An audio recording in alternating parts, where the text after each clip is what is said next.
Hello दोस्तों, नमस्कार। मैं Satendra Singh, Nahar Singh electrical knowledge channel पर आपका स्वागत है।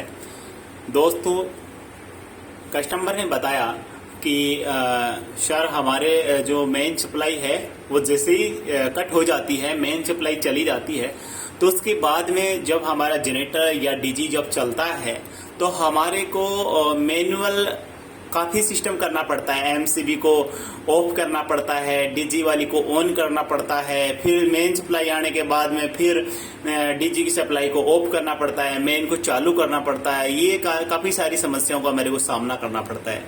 तो दोस्तों, इन समस्याओं का समाधान करने के लिए मैंने लगाया है एक एटीएस।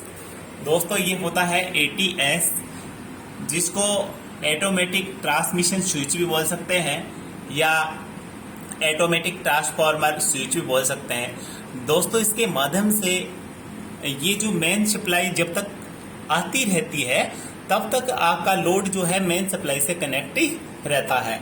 लेकिन जैसे ही मान लो आपके किसी कारणवश मेन सप्लाई फेल हो जाती है तो उस कंडीशन में आपका जनरेटर जो है, डीजी है, वो चालू हो जाता है और चालू होते ही जो आपका लोड है वो जनरेटर की सप्लाई से ऑटोमेटिक ही कनेक्ट हो जाता है।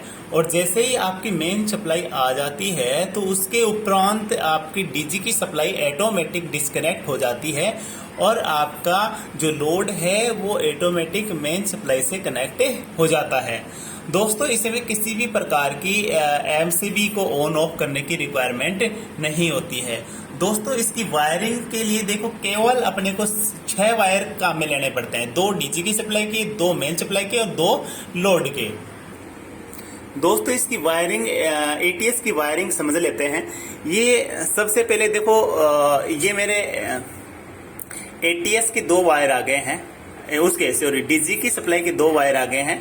एक ये फेज आ गया है, ये न्यूट्रल आ गया है। ये जो फेज है वो कंट्रोल एमसीबी के अंदर मैं कनेक्ट कर देता हूं और इसके आउटपुट से, ये रहा इसका आउटपुट, यहां से मैं डीजी की सप्लाई को कंट्रोल करके आउटपुट निकाल लेता हूं और ये मेरा जो है न्यूट्रल है और ये दोनों वायर जो है मैं एटीएस के साथ यहां कनेक्ट कर देता हूं। दोस्तों, उसके बाद में मैं ये 2 वायर जो है मेन सप्लाई के हैं, ये आपका फेज है, ये न्यूट्रल है, ये मेन सप्लाई में यहां कनेक्ट कर देता हूं और जो लोड है, ये 2 वायर जो है दोस्तों ये लोड के हैं। ये दोनों जो वायर हैं मैं देखो लोड को कनेक्ट कर देता हूं। एक वायर फेज यहां कनेक्ट कर दिया और जो न्यूट्रल वायर है जो मैंने यहां कनेक्ट कर दिया। दोस्तों, एटीएस की वायरिंग समझाने के लिए मैंने एक डायग्राम बनाया है, उसके माध्यम से भी मैं एटीएस की वायरिंग समझाने की आपको पूरी कोशिश करता हूं। दोस्तों, ये है एटीएस का डायग्राम। एटीएस को ऑटोमेटिक ट्रांसफर स्विच भी बोला जाता है, ऑटोमेटिक ट्रांसमिशन स्विच भी बोला जाता है। तो एटीएस में 6 जो टर्मिनल होते हैं वो मैंने समझा दिए, 1 2 3 4 5 और 6। दोस्तों, सबसे पहले मैं आपको बताता हूँ, सबसे पहले एटीएस को कनेक्ट करेंगे मेन सप्लाई से। मेन सप्लाई जो आती है उसको मैं एमसीबी लगा के कंट्रोल कर लेता हूँ। एमसीबी के माध्यम से कंट्रोल करने के बाद में मैं दोनों वायर जो है एटीएस के मेन कॉन्टेक्ट को कनेक्ट कर देता हूँ।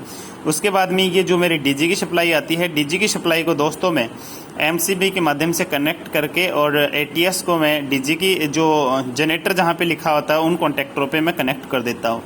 और यहाँ पे दोस्तों ये लोड जो टर्मिनल हैं, उन लोड के टर्मिनलों को मैं एक एमसीबी के माध्यम से कंट्रोल कर लेता हूँ और यहाँ पे मैं जितना भी लोड मेरे को कनेक्ट करना है, जैसे मान लो फैन है, एसी है, कूलर है, जो भी मेरे को कनेक्ट करना है यहाँ पे मैं जो है लोड कनेक्ट कर सकता हूँ।